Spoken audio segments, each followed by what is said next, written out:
Last time I was in a stadium this size, I was dancing in heels and wearing a glittery leotard. This outfit is much more comfortable.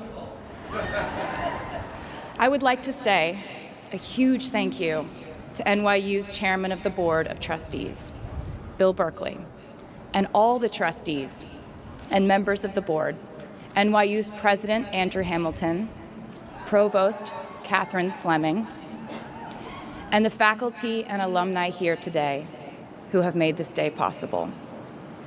I feel so proud to share this day with my fellow honorees, Susan Hockfield and Felix Matos Rodriguez, who humble me with the ways they improve our world with their work.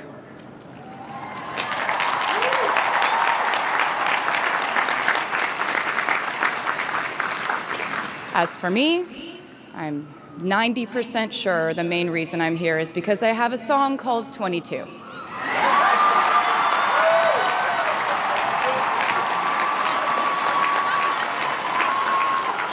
And let me just say, I am elated to be here with you today as we celebrate and graduate New York University's class of 2022.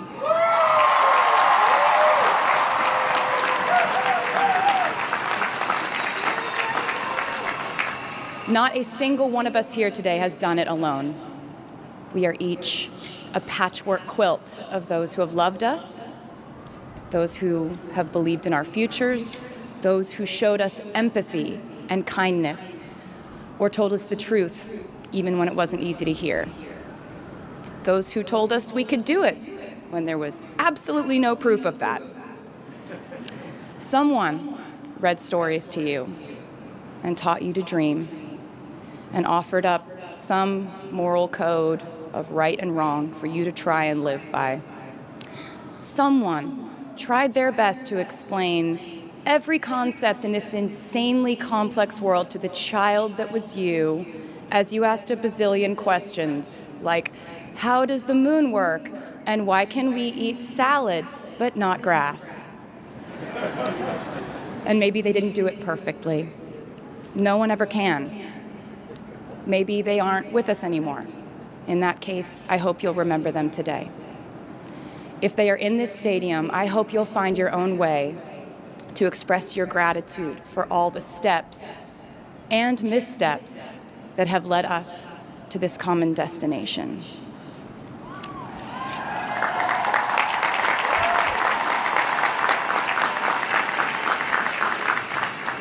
I know that words are supposed to be my thing, but I will never be able to find the words to thank my mom and dad, my brother Austin, for the sacrifices they made every day so I could go from singing in coffee houses to standing up here with you all today, because no words would ever be enough.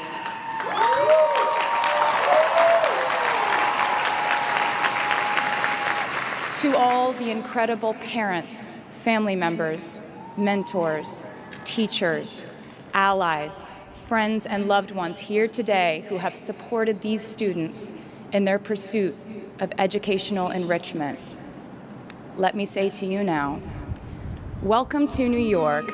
It's been waiting for you.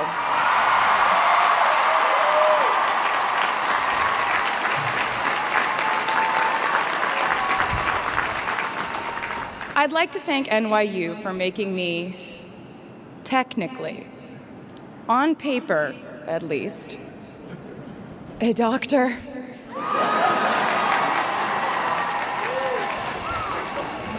Not the type of doctor you would want around in case of an emergency.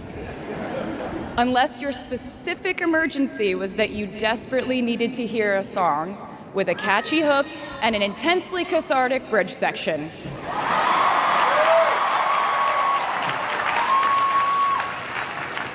Or if your emergency was that you needed a person who can name over 50 breeds of cats in 1 minute. I never got to have a normal college experience, per se. I went to public high school until 10th grade, and then finished my education doing homeschool work on the floors of airport terminals. Then I went out out on the road for radio tour, which sounds incredibly glamorous, but in reality, it consisted of a rental car, motels, and my mom and I pretending to have loud mother-daughter fights with each other during boarding so no one would want the empty seat between us on Southwest.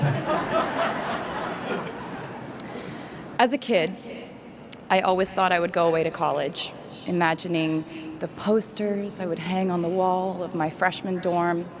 I even set the ending of my music video from my song Love Story at my fantasy imaginary college, where I meet a male model reading a book on the grass, and with one single glance, we realized we had been in love in our past lives. Which is exactly what you guys all experienced at some point in the last 4 years, right?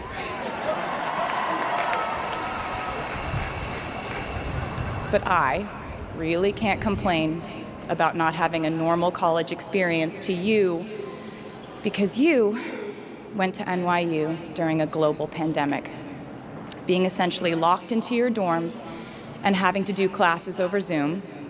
Everyone in college during normal times stresses about test scores. But on top of that, you also had to pass like 1,000 COVID tests. I imagine the idea of a normal college experience was all you wanted too. But in this case, you and I both learned that you don't always get all the things in the bag that you selected from the menu in the delivery service that is life. You get what you get. And as I would like to say to you wholeheartedly, you should be very proud of what you've done with it. Today, you leave New York University and then go out into the world searching what's next. And so will I.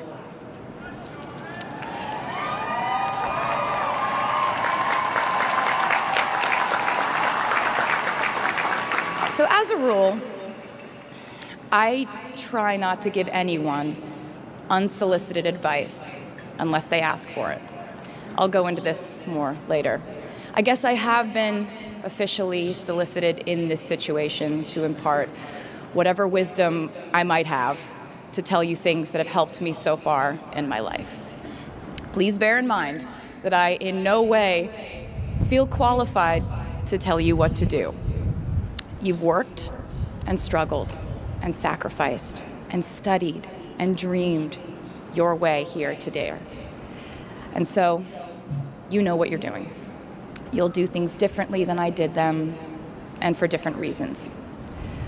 So I won't tell you what to do, because no one likes that.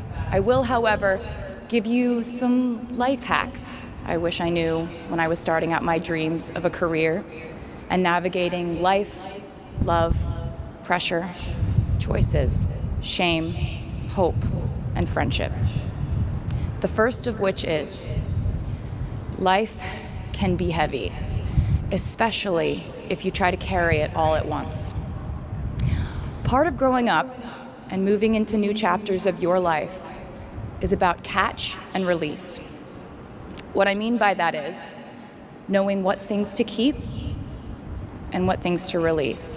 You can't carry all things, all grudges, all updates on your ex, all enviable promotions your school bully got at the hedge fund his uncle started. Decide what is yours to hold and let the rest go. Oftentimes, the good things in your life are lighter anyway, so there's more room for them. One toxic relationship can outweigh so many wonderful, simple joys. You get to pick what your life has time and room for. Be discerning. Secondly, learn to live alongside cringe. No matter how hard you try to avoid being cringe, you will look back on your life and cringe retrospectively.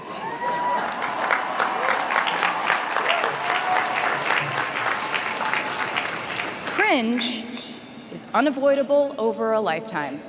Even the term cringe might someday be deemed cringe. I promise you, you're probably doing or wearing something right now that you will look back on later and find revolting and hilarious. You can't avoid it, so don't try to. For example, I had a phase where, for the entirety of 2012, I dressed like a 1950s housewife. But you know what? I was having fun. Trends and phases are fun. Looking back and laughing is fun. And while we're talking about things that make us squirm but really shouldn't, I'd like to say I'm a big advocate for not hiding your enthusiasm for things.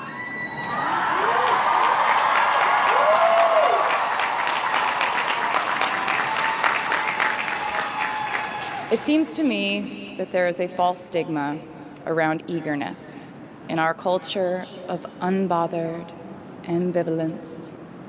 This outlook perpetuates the idea that it's not cool to want it, that people who don't try are fundamentally more chic than people who do.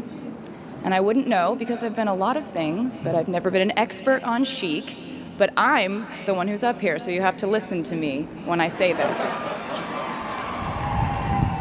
Never be ashamed of trying. Effortlessness is a myth. The people who wanted it the least were the ones I wanted to date and be friends with in high school. The people who want it the most are the people I now hire to work for my company.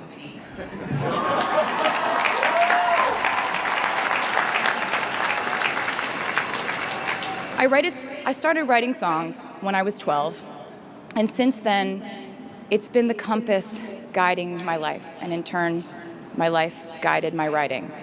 Everything I do is just an extension of my writing, whether it's directing videos or a short film, creating the visuals for a tour, or standing on a stage performing. Everything is connected by my love of the craft. The thrill of working through ideas and narrowing them down and polishing it all up in the end, editing, waking up in the middle of the night, throwing out the old idea because you just thought of a newer, better one, or a plot device that ties the whole thing together. There's a reason they call it a hook. Sometimes a string of words just ensnares me, and I can't focus on anything until it's been recorded or written down. As a songwriter, I've never been able to sit still or stay in one creative place for too long. I've made and released 11 albums, and in the process, I've switched genre from country to pop to alternative to folk. And this might sound like a very songwriter-centric line of discussion, but in a way, I really do think we are all writers. And most of us write in a different voice for different situations. You write differently in your Instagram stories than you do your senior thesis. You send a different type of email to your boss than you do your best friend from home. We are all literary chameleons, and I think it's fascinating. It's just a continuation of the idea that we are so many things all the time. And I know it can be really overwhelming figuring out who to be and when, who you are now, and how to act in order to get where you want to go. I have some good news. It's totally up to you. I have some terrifying news. It's totally up to you. I said to you earlier that I don't ever offer advice unless someone asks me for it, and now I'll tell you why. As a person who started my very public career at the age of 15, it came with a price. And that price was years of unsolicited advice. Being the youngest person in every room for over a decade meant that I was constantly being issued warnings from older members of the music industry, media, interviewers, executives, and this advice often presented itself as thinly veiled warnings, See, I was a teenager at a time when our society was absolutely obsessed with the idea of having perfect young female role models. It felt like every interview I did included slight barbs by the interviewer about me one day running off the rails. And that meant a different thing to every person who said it to me. So I became a young adult while being fed the message that if I didn't make any mistakes, all the children of America would grow up to be perfect angels. However, if I did slip up, the entire earth would fall off its axis, and it would be entirely my fault, and I would go to pop star jail forever and ever. It was all centered around the idea that mistakes equal failure, and ultimately the loss of any chance at a happy or rewarding life. This has not been my experience. My experience has been that my mistakes led to the best things in my life. And being embarrassed when you mess up, it's part of the human experience. Getting back up, dusting yourself off, and seeing who still wants to hang out with you afterward and laugh about it, that's a gift. The times I was told no, or wasn't included, wasn't chosen, didn't win, didn't make the cut, looking back, it really feels like those moments were as important, if not more crucial, than the moments I was told yes. Not being invited to the parties and sleepovers in my hometown made me feel hopelessly lonely. But because I felt alone, I would sit in my room and write the songs that would get me a ticket somewhere else. Having label executives in Nashville tell me that only 35-year-old housewives listen to country music, and there was no place for a 13-year-old on their roster, made me cry in the car on the way home. But then I'd post my songs on my MySpace, and yes, MySpace. And I would message with other teenagers like me who loved country music, but just didn't have anyone singing from their perspective. Having journalists write in-depth, oftentimes critical pieces about who they perceived me to be made me feel like I was living in some weird simulation. But it also made me look inward to learn about who I actually am. Having the world treat my love life like a spectator sport in which I lose every single game was not a great way to date in my teens and 20s. But it taught me to protect my private life fiercely. Being publicly humiliated over and over again at a young age was excruciatingly painful, but it forced me to devalue the ridiculous notion of minute-by-minute, ever-fluctuating social relevance and likability.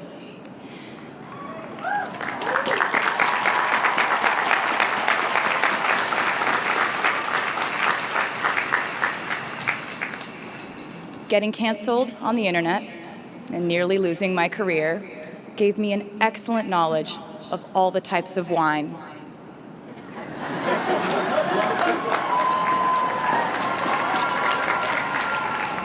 I know I sound like a consummate optimist, but I'm really not. I lose perspective all the time. Sometimes everything just feels completely pointless. I know the pressure of living your life through the lens of perfectionism. And I know that I'm talking to a group of perfectionists because you are here today graduating from NYU.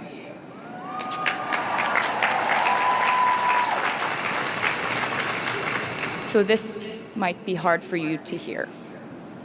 In your life, you will inevitably misspeak, trust the wrong person, underreact, overreact, hurt the people who didn't deserve it, overthink, not think at all, self-sabotage, create a reality where only your experience exists, ruin perfectly good moments for yourself and others, deny any wrongdoing, not take the steps to make it right, feel very guilty, let the guilt eat at you, hit rock bottom, finally address the pain you caused, try to do better next time, rinse, repeat.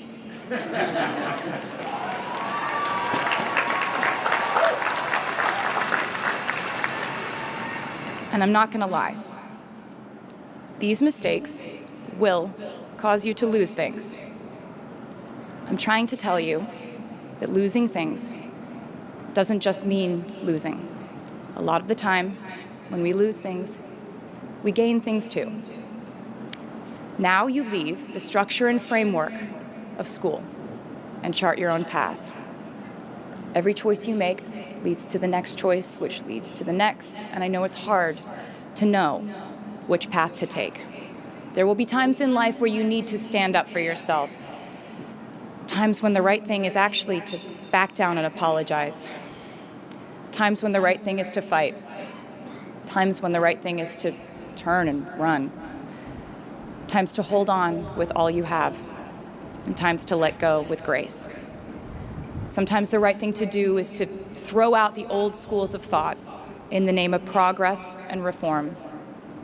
Sometimes the right thing to do is to sit and listen to the wisdom of those who have come before us. How will you know what the right choice is in these crucial moments? You won't.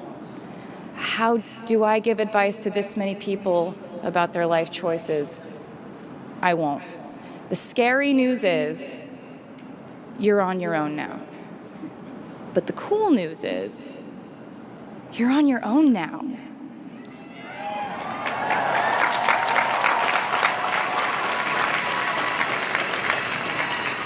I leave you with this. We are led by our gut instincts, our intuition, our desires and fears, our scars and our dreams. And you will screw it up sometimes. So will I. And when I do, you will most likely read about it on the internet. Anyway, hard things will happen to us. We will recover. We will learn from it. We will grow more resilient because of it. And as long as we are fortunate enough to be breathing, we will breathe in, breathe through, breathe deep, and breathe out. And I am a doctor now, so I know how breathing works. I hope you know how proud I am to share this day with you.